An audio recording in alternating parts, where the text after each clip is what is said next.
नमस्कार, मैं हूं पंकज भार्गव और आज मैं उस शहर में हूं उत्तर प्रदेश के जहां से उठी चिंगारी से प्रदेश के सबसे बड़े सियासी कुनबे समाजवादी पार्टी में एक तरह से बवाल मच गया। और आपको बता दें, ये जो संसदीय क्षेत्र है, ये मनोज सिन्हा का संसदीय क्षेत्र है, साथ ही मुख्तार अंसारी का ये जिला है। अंसारी बंधुओं की जो पार्टी है कौमी एकता दल, उसकी नींव, उसकी स्थापना भी यहीं हुई थी। और आपको बता दें कि जब ये विलय हुआ, वही सबसे बड़ा कलह का कारण बना शिवपाल और अखिलेश यादव के बीच में। साथ ही आपको यह भी बता दें कि दो मंत्री जिनको बर्खास्त किया गया था, ओम प्रकाश सिंह और साथ ही साथ शादाब फातिमा, वो भी इसी गाजीपुर से ही हैं। और अब इलेक्शंस जो है वो अनाउंस हो चुके हैं, यानी आखिरी चरण में पूर्वांचल के शहर गाजीपुर में 8 मार्च को चुनाव होना है। ऐसे में जो गाजीपुर की जनता है वो क्या चाहती है यहाँ के नेताओं से, ये हम जानने की कोशिश करेंगे। हमारे साथ यहाँ 4 खास मेहमान हैं, उनसे हम बात करेंगे। ये सब हम बातचीत का सिलसिला शुरू करें उससे पहले गाजीपुर का जो चुनावी समीकरण है उस पर एक नजर डाल लेते हैं।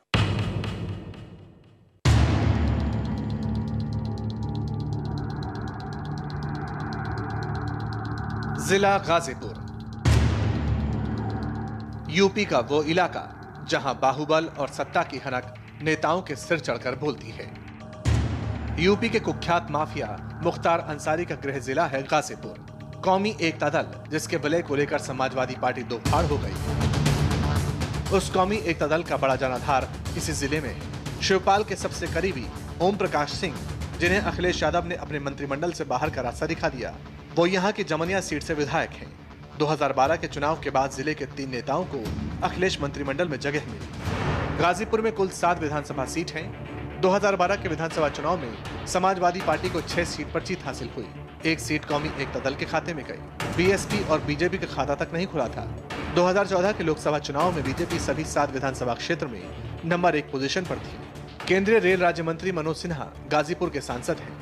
जिले की सियासी हैसियत का अंदाजा इसी बात से लगाया जा सकता है कि प्रधानमंत्री नरेंद्र मोदी ने अपनी पहली परिवर्तन रैली इसी जिले में की। खस्ता हाल नेशनल हाईवे, गांव में टूटी फूटी सड़कें, नंदगंज की बंद पड़ी चीनी मिल यहाँ के बड़े चुनावी मुद्दे हैं।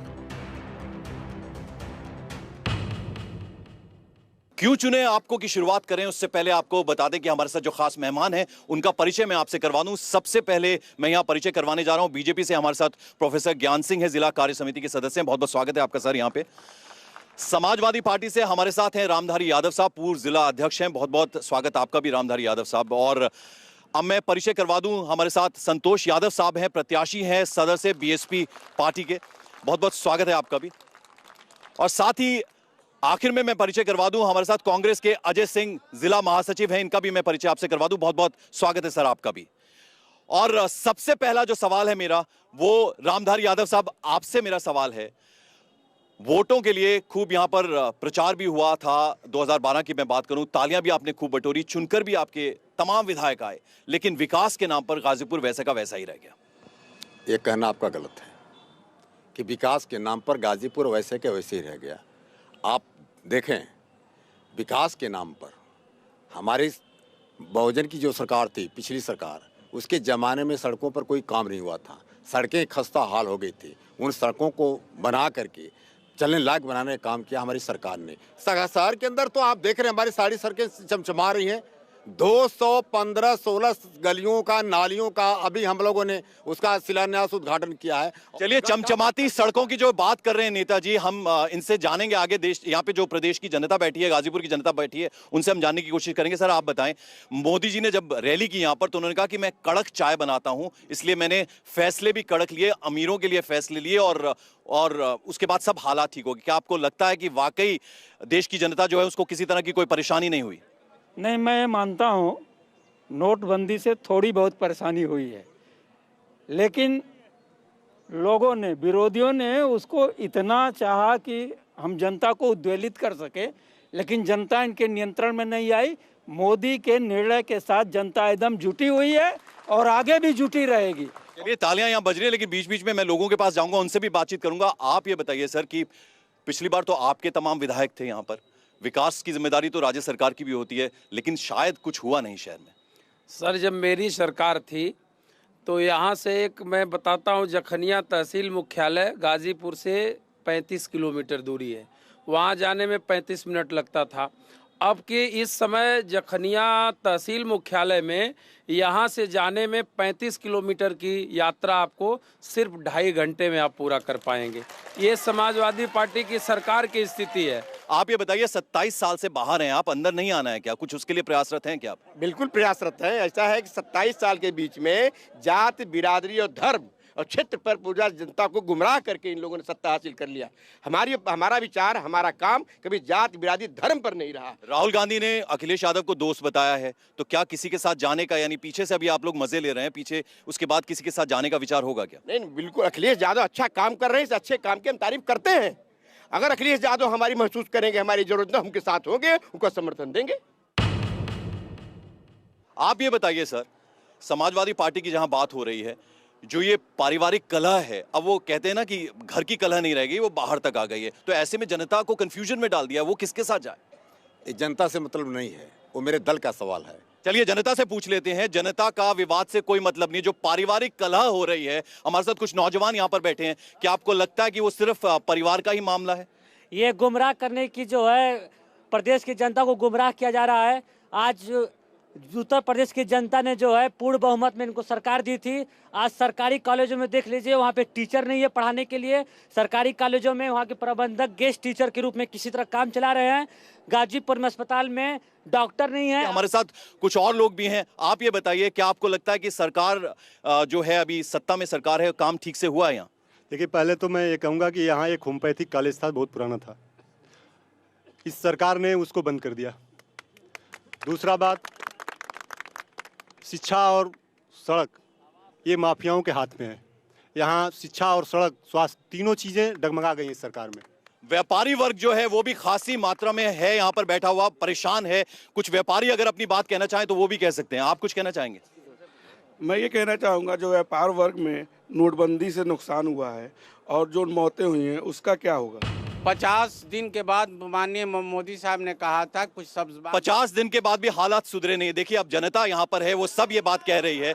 वो ये कह रही है कि 50 दिन में जो हालात सुधरने की बात थी, बिल्कुल हालात सुधरे नहीं है। हालात जस के तस है, व्यापारी परेशान है, मजदूर, किसान सब परेशान है। मैं इससे सहमत नहीं हूँ। आप गाजीपुर में सारे एटीएम को जाकर देख लीजिए, वहाँ लाइन नहीं लगी हुई है, लोगों को पैसा मिल रहा है।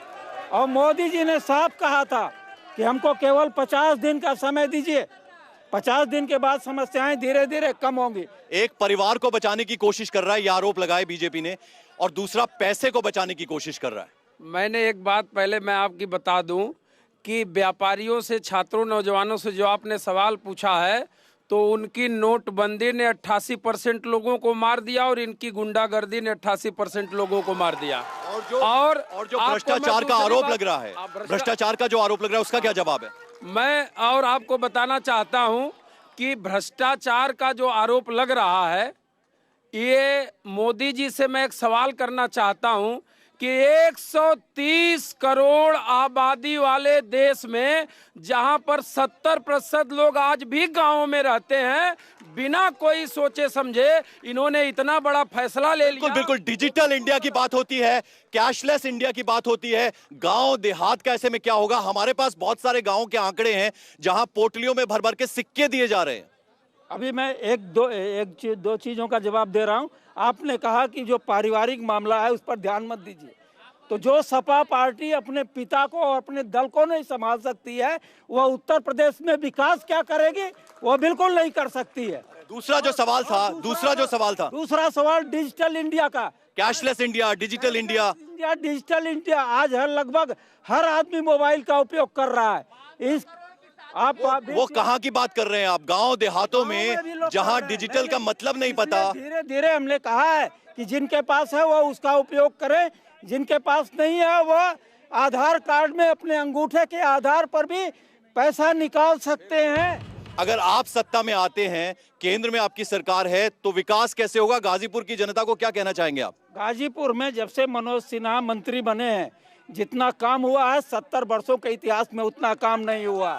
चलिए, हमारे साथ और भी लोग हैं। आप ये बताइए कि कैसे विकास होगा गाजीपुर का? उत्तर प्रदेश के लिए किस तरह से आप करेंगे अगर दोबारा से सत्ता में आते हैं तो? अरे मेरे भाई, विकास गाजीपुर का तो आप देख रहे हैं क्या देख रहे हैं? सड़कों की बुरी हालत है, अस्पताल बोल दिया, कॉलेज बोल दिया, स्टेडियम बना नहीं। ये सड़कें तो हमारी जो पिछली सरकार थी उनके जमाने में खस्ता हो गई, उसको वो हमारी बनाई हुई सरकार थी। जब मुलायम सिंह यादव मुख्यमंत्री थे तो उन्होंने सड़क को बनवाया था, उन सड़कों को तोड़ा मायावती के जमाने में। चलिए, आरोप आप पे सीधे सीधे लग जाते हैं। इन्होंने ऐसा पुल बनवाया कि वो पुल 1 साल में करोड़ों का बना हुआ पुल टूट जा रहा है। अभी जिस रोडों का उद्घाटन नहीं हुआ है उसकी गिट्टियां फेंका जा रही हैं। तो विकास के नाम पर जीरो, सिर्फ गुंडे माफियाओं का शासन चल रहा है। हम जो है इस प्रदेश में जो जाति और धर्म के नाम पर अब तक लोग बांटने का काम किए हैं, हम लोग भाईचारा बना ये बताइए, आप ये बताइए, मेरा सवाल सुन लीजिए। ये बताइए, भ्रष्टाचार के आरोप लग रहे हैं, आपके लोग छोड़ के जा रहे हैं। स्वामी प्रसाद मौर्य ने छोड़ दिया और फिर उसके बाद उन्होंने कई सारी असलियतें सामने लेकर आ गए, और यहाँ सीधे सीधे आरोप आप पे भी लगाया जाता है कि पैसा बचाने की फिक्र है। देखिए, ये आरोप लगाने वाले लगाते हैं। वही स्वामी प्रसाद मौर्य की हैसियत क्या थी उस समय, जब तक वो हमारी पार्टी के कार्यकर्ता नहीं थे। आप ये बताइए, आप तो बैठकर तमाशा देख रहे हैं, किसी के साथ हो लेंगे। 27 साल से बाहर, ऐसे में करेंगे क्या आप? भाई साहब, 27 साल पहले जो भी गाजीपुर में काम हुआ है कांग्रेस ने किया है। स्पिनिंग मिल कांग्रेस ने बनाया, टूट गया, किसी सरकार ने नहीं बचाया।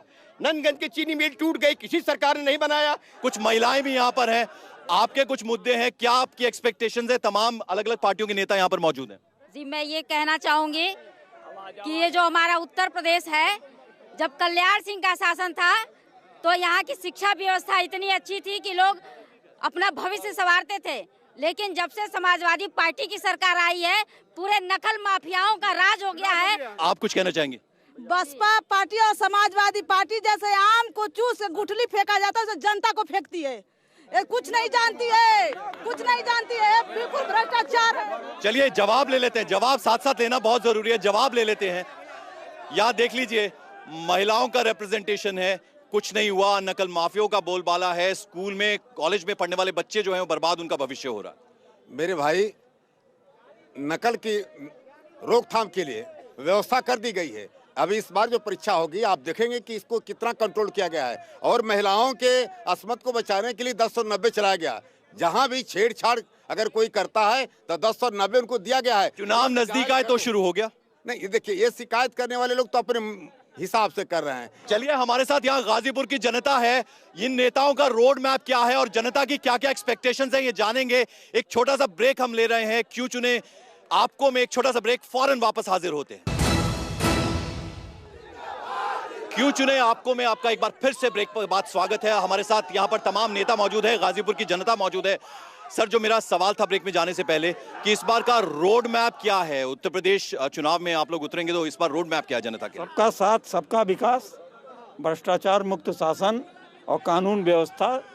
ये चेहरा तक तो दिया नहीं है आपने। चेहरा मिल जाएगा ना, चेहरे के पास हमारे पास कमी नहीं है। बिहार में जो हश्र हुआ, चेहरा नहीं दिया था, वही स्थिति नहीं आने वाली है, एकदम नहीं आएगी। आप बताइए, रोड मैप क्या रहेगा? 5 साल तो आपने यहाँ पर शासन कर लिया, अब आगे प्रदेश की जनता और गाजीपुर के लोग क्या एक्सपेक्टेशंस हैं उनकी, और कैसे वो आप पूरी करेंगे? देखिए, 5 साल तक हमने विकास ही किया है, प्रदेश में पूरा विकास किया है, एक्सप्रेसवे बना करके एक नया मैं कीर्तिमान स्थापित किया है। एक सवाल है, क्या आपको लगता है जो तमाम वादे ये नेता लोग कर रहे हैं ये पूरे होंगे? आपको ऐसा लगता है?